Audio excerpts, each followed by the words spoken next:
Mbombela, South Africa.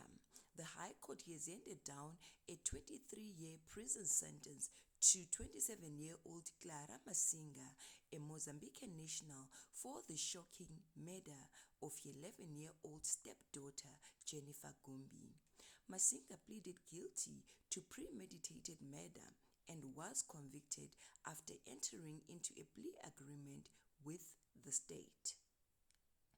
According to court records, Masinga is in a relationship with the victim's father, Rogers Gumbi, and lived with him in KwaMhlushwa, Posaville section near Malelane.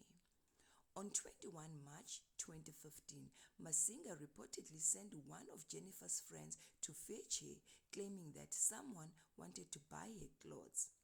When the two girls returned, she convinced Jennifer to accompany her home, but what followed was a cold and calculated act of cruelty.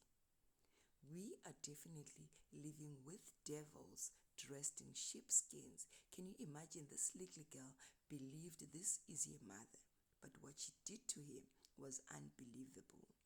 Once at her house, Masinga called an accomplice and went to a nearby tuck shop where she bought ice cream and rat poison, Ratex.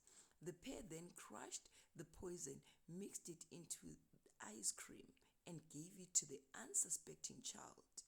Moments later, Jennifer fell ill and tragically died after eating the poison treat.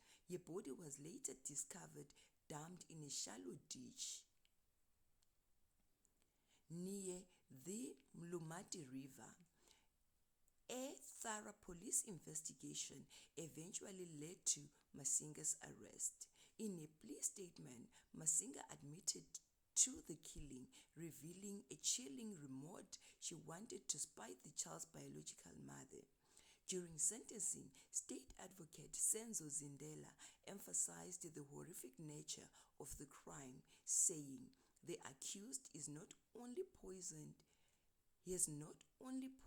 an innocent child, but also poured boiling water over her body to ensure death. I am struggling to understand what type of a human being will do something like this to a child. Delivering judgment, Vuyega condemned the rising cases of domestic violence and child murders in South Africa. The judge said no punishment could bring back an innocent life, but justice must still prevail. Masinga was sentenced to 23 years of direct imprisonment and declared unfit to possess a firearm. I am literally shocked. Please try and protect those innocent souls, because it looks like the world that we live in is terrible. Please don't forget to subscribe and share this video.